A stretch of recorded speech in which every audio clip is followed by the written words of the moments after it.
आज की वीडियो में हम लोग एक रोमांटिक ड्रामा मूवी को एक्सप्लेन करने वाले हैं। इस मूवी के शुरुआत में हम लोग एक ऐसी लड़की को देखेंगे जिसका एक बॉयफ्रेंड होता है, लेकिन वो लड़की इतनी प्यासी होती है कि वो अपने बॉयफ्रेंड के फादर के साथ में घपाघप कर लेती है। इसके बाद इन तीनों के बीच में क्या होता है ये हम लोग आगे इस वीडियो में देखेंगे। तो चलिए देखते हैं इस प्यासी लड़की की कहानी। मूवी के शुरुआत में हम लोग माइकल को देखते हैं जो की आर्मी की ट्रेनिंग कर रहा था। माइकल बहुत ही हैंडसम लड़का था। ट्रेनिंग कंप्लीट करने के बाद जब सभी लोग अपने रूम में जाते हैं तब माइकल अपने फ्रेंड से ये कहता है, मैं एक लड़की से बहुत प्यार करता हूँ और हम लोग लिव इन में रहते हैं, लेकिन इस बार मैं उसे शादी के लिए प्रपोज करने वाला हूँ, लेकिन मुझे इस बात का डर है कहीं वो शादी के लिए मुझे मना ना कर दे। तब वो ऑफिसर माइकल से कहता है, तुम एक हैंडसम लड़के हो इसलिए तुम्हारी गर्लफ्रेंड तुम्हें मना नहीं करेगी। इसके बाद हम लोग माइकल को उसके घर पर देखते हैं। यहीं पर उसकी गर्लफ्रेंड एबी भी होती है। माइकल काफी दिनों बाद यहाँ आया था, इसलिए एबी उसे खुश करने के लिए उसका मनपसंद खाना बनाती है। ये दोनों एक दूसरे से बहुत प्यार करते थे। इसके बाद माइकल अपने घुटनों पर बैठकर एबी को शादी के लिए पूछता है। एबी भी शादी के लिए मान जाती है। ये दोनों बहुत खुश थे और अपनी खुशी को बढ़ाने के लिए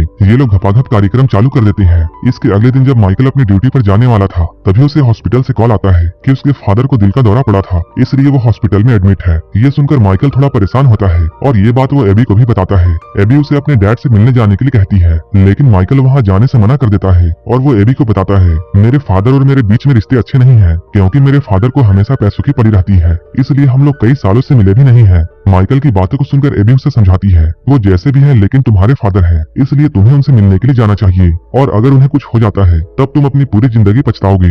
एबी की बातों को मानकर माइकल अपने फादर से मिलने के लिए हॉस्पिटल में जाता है। उसके फादर का नाम रोल्डन है। यहाँ आने के बाद इन लोगों को डॉक्टर से ये पता चलता है कि उसके फादर अब खतरे से बाहर हैं, लेकिन इन्हें टाइम पर मेडिसिन देनी होगी और इनका बहुत ख्याल रखना होगा। लेकिन माइकल के फादर तो घर पर अकेले रहते थे, इसलिए वो अपना ख्याल खुद से नहीं रख सकते थे। तब एबी माइकल से ये बोलती है, हमें इनके घर जाकर इनका ख्याल रखना चाहिए। यहीं पर हम लोग ये जानते हैं एबी एक नर्स है और वो रोल्डन का ख्याल अच्छे से रख सकती है। माइकल भी उसकी बातों को मान जाता है। इसके बाद ये लोग रोल्डन को घर लेकर जाते हैं। रोल्डन एक बिजनेसमैन होता है, इसलिए उसका घर एक आलीशान महल की तरह था। एबी इस घर को देखकर बहुत खुश होती है, क्योंकि उसे ये बात पता नहीं थी कि माइकल के फादर इतने अमीर हैं। अब माइकल और एबी यहीं रहकर रोल्डन का ख्याल रखने वाले थे। अगले दिन एबी मार्केट से सब्जियां लेकर आती है और वो उसे माइकल के पास रखकर अपना काम करने के लिए जाती है। माइकल के डैड एबी का हेल्प करने के लिए उन सब्जियों को उठाकर किचन में ले जाने लगते हैं, लेकिन तभी गलती से उनसे माइकल का फोन नीचे गिर जाता है, जिससे माइकल अपने डैड पर बहुत गुस्सा होता है। माइकल को अपने डैड पर गुस्सा करते हुए एबी भी देखती है। इसके बाद वो रूम में जाकर माइकल से ये बोलती है, तुम्हें अपने डैड से इस तरह से बातें नहीं करनी चाहिए, क्योंकि तुम्हारा फोन तो आराम से ठीक हो सकता है,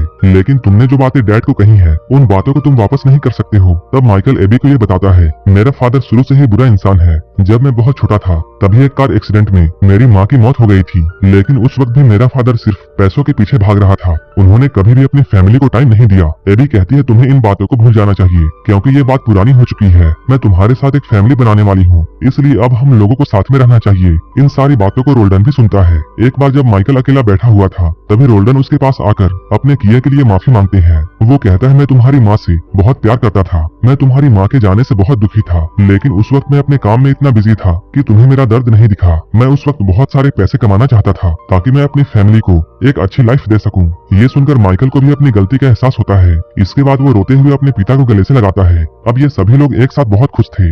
इसके अगले दिन हम लोग इन तीनों को एक साथ डिनर लगाते हुए देखते हैं। यहीं पर माइकल के डैड उसे कुछ पैसे देते हैं, क्योंकि माइकल ने अपना घर बनाने के लिए कहीं से पैसे उधार लिए थे। ये देखकर एबी भी बहुत खुश होती है। इसके बाद हम लोग माइकल को उसके जॉब में देखते हैं। यहाँ इनका बॉस इन्हें बताता है, बॉर्डर के पास कुछ आतंकवादी घुस चुके हैं और उनके पास एडवांस हथियार भी है, इसलिए हमारा ये मिशन काफी खतरनाक होने वाला है, क्योंकि इस मिशन में हमारी जान भी जा सकती है। इसलिए तुम लोग घर जाकर अपनी फैमिली के साथ थोड़ा टाइम बिताओ, क्योंकि ये मिशन एक बार शुरू होने के बाद जब तक खत्म नहीं होता है तब तक तुम लोग अपने घर नहीं जाओगे। इसके बाद माइकल अपने घर आकर मिशन के बारे में अपने डैड और एबी को बताता है। इस मिशन के बारे में जानकर ये लोग काफी डर जाते हैं। माइकल एबी से कहता है, मेरे जाने के बाद तुम मेरे डैड का ख्याल रखना। अपने जॉब में वापस जाने से पहले माइकल एबी के साथ में पलंग तोड़ घपाघप करता है, क्योंकि पता नहीं मिशन में क्या हो, और मरने से पहले छोटा चेतन प्यासा नहीं रहना चाहिए। सुबह होते ही माइकल अपने मिशन के लिए जाने वाला था। माइकल यहाँ अपने डैड और एबी से मिलकर अपने बेस की तरफ निकल जाता है। अब हम लोग एक हफ्ते बाद का सीन देखते हैं। यहाँ एबी अपने दोस्त के साथ बैठकर बातें कर रही थी।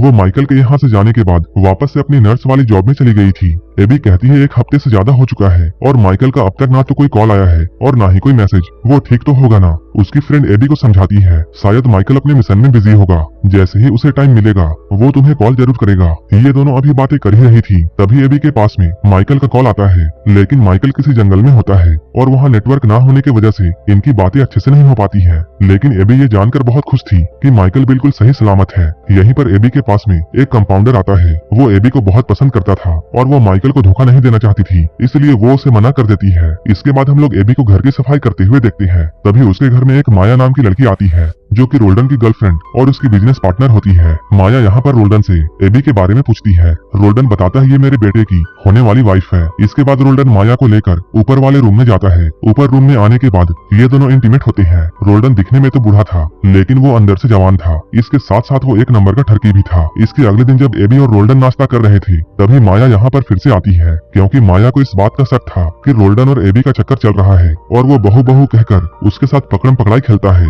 जब रोल्डन को ये बात मालूम चलती है तब वो माया को अपने साथ ले जाकर ये समझाता है कि एबी मेरी बहू है और मेरा बेटा और वो शादी करने वाले हैं। इन बातों को सुनकर माया को रोल्डन पर थोड़ा भरोसा होता है। इसके बाद माया एक बार फिर से यहाँ रोल्डन के हैंडपंप से पानी पीती है। अपने खेत को गीला करके वो बहुत खुश होती है। इधर हम लोग एबी को जॉब में देखते हैं। उसके पास फिर से वही कंपाउंडर आता है। वो एबी के लिए इस बार नाश्ता लाया था। एबी यहाँ कंपाउंडर से बोलती है हम लोग सिर्फ दोस्त बन सकते हैं, इससे आगे हम लोग नहीं जा सकते हैं क्योंकि थोड़े ही दिनों में मेरी शादी है। इधर हम लोग माइकल को उसके मिशन में देखते हैं। यहाँ दुश्मन इनकी टीम के ऊपर अचानक हमला कर देते हैं जिसकी वजह से माइकल के साथ साथ इनकी पूरी टीम मारी जाती है। अब माइकल की मौत हो चुकी थी। माइकल के फ्यूनरल में सभी लोग जमा होते हैं। यहाँ माइकल के डैड सभी को ये बताते हैं मुझे मेरे बेटे का जाने का बहुत गम है, लेकिन मुझे इस बात का बहुत खुशी है कि मेरा बेटा मेरे देश के लिए शहीद हुआ। लेकिन अभी तक माइकल की बॉडी का कोई भी पता नहीं था, इसलिए वो लोग माइकल का अंतिम संस्कार नहीं करते हैं। एबी माइकल की मौत से सदमे में जा चुकी थी, इसलिए कुछ ही दिनों के बाद में वो रोल्डन के घर को छोड़कर जाने लगती है क्योंकि उसे इस घर में माइकल की याद आती थी।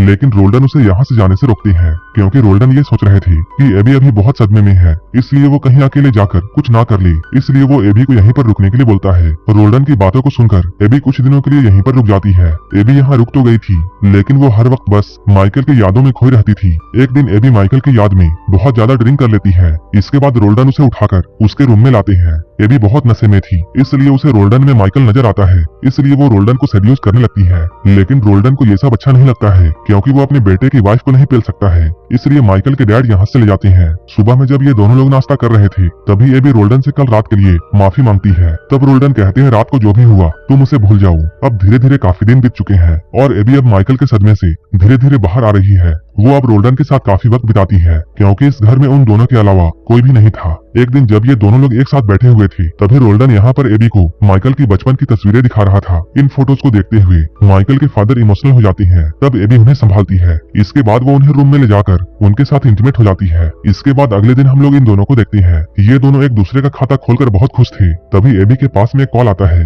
जिससे उसे ये मालूम चलता है कि माइकल अभी भी जिंदा है और वो एक हॉस्पिटल में एडमिट है। माइकल के बारे में सुनकर इन दोनों को समझ में नहीं आता है, खुश हुआ जाए या दुखी। इसके बाद एबी और रोल्डन आर्मी हॉस्पिटल में जाते हैं जहां माइकल एडमिट होता है। यहाँ इन्हें ये मालूम चलता है माइकल को दुश्मन ने बहुत टॉर्चर किया था। जब उन लोगों को ऐसा लगा कि ये मर चुका है तब उन लोगों ने इसे जंगल में फेंक दिया, जहाँ किसी अनजान आदमी ने इसकी मदद करके इसे हॉस्पिटल में एडमिट किया जिससे इसकी जान बच गई। इसके बाद ये लोग माइकल को अपने घर लेकर आते हैं। यहाँ माइकल का बिहेवियर पहले से काफी अलग था क्योंकि दुश्मन ने माइकल को इतना टॉर्चर किया था कि उसे अभी भी वो टॉर्चर याद आ रहा था, इसलिए माइकल अब हर छोटी बात में गुस्सा किया करता था। कुछ दिनों के बाद में जब माइकल और एबी अच्छे से बातें कर रहे थे तभी माइकल को दौरा पड़ता है और उसे ऐसा लगता है जैसे उसे कोई देख रहा है और कोई उस पर हमला करने वाला है। ये देखकर एबी ये समझ जाती है कि माइकल धीरे धीरे पागल हो रहा है। शाम में जब माया रोल्डन से मिलने के लिए आती है तब वो देखती है रोल्डन अपने फोन में एबी के साथ में ली हुए सेल्फीज को देख रहा है, जिससे वो समझ जाती है कि रोल्डन और एबी का चक्कर चल रहा है क्योंकि उसे तो पहले से ही शक था। रोल्डन माया से इस बात को छुपाने के लिए बोलता है ताकि ये बात उसके बेटे तक ना पहुँचे, लेकिन माया को इतना गुस्सा आया था कि वो माइकल के पास में जाकर ये सारी बातें उसे बता देती है। वो कहते हैं तुम्हारे वाइफ का चक्कर किसी लड़के के साथ में चल रहा है। ये सुनकर माइकल बहुत गुस्सा हो जाता है। अब वो उस लड़के को मारने के लिए अपनी गन भी निकाल लेता है क्योंकि माया ने माइकल को उस लड़के का नाम नहीं बताया था, इसलिए माइकल अब एबी का पीछा करता है और वो एबी के हॉस्पिटल में जाकर ये देखता है कंपाउंडर एबी के साथ में बातें करने की कोशिश कर रहा है। माइकल समझता है यही वो लड़का है। इसके बाद वो उस कंपाउंडर के पास में जाकर उस पर गन तान देता है। इसके बाद एबी माइकल को समझाकर किसी तरह घर में लाती है, लेकिन माइकल अभी भी बहुत गुस्से में था। इसके बाद वो अपने गुस्से को शांत करने के लिए एक बार में ड्रिंक करने के लिए जाता है और यहाँ बैठकर वो पूरी रात नशा करता है। जब अगले दिन भी वो घर नहीं आता है तब एबी और रोल्डन दोनों परेशान होते हैं। रोल्डन यहाँ किसी तरह एबी को संभालता है। ये दोनों एक दूसरे को संभालते संभालते एक दूसरे को गर्म करने लगते हैं और अंदर जाकर कार्यक्रम को पूरा करने में लग जाते हैं। तभी माइकल घर वापस आता है और माइकल इन दोनों को बातें करते हुए देखता है। रोल्डन ये सोचता है, अच्छा हुआ मेरा काम 5 मिनट में ही खत्म हो गया, नहीं तो आज पकड़ा जाता। रात में एक साथ बैठकर ये तीनों डिनर करते हैं। तभी माइकल इन दोनों को अपनी कहानी बताने लगता है कि कैसे वो उन दुश्मनों से बचकर बाहर आया था। तभी माइकल अपना गन निकालकर एबी और रोल्डन के ऊपर तान देता है, क्योंकि अब माइकल को उन दोनों के अफेयर के बारे में सब कुछ मालूम चल चुका था, क्योंकि माइकल ने उन दोनों को साथ में देख लिया था। एबी और रोल्डन यहाँ माइकल को समझाने की बहुत कोशिश करते हैं, लेकिन माइकल किसी की नहीं सुनता है। माइकल मारना तो इन दोनों को चाहता था, लेकिन उसे इतना गहरा सदमा पहुंचा था कि वो अपने आप को ही मार लेता है। और यहीं पर यह मूवी खत्म हो जाती है। आप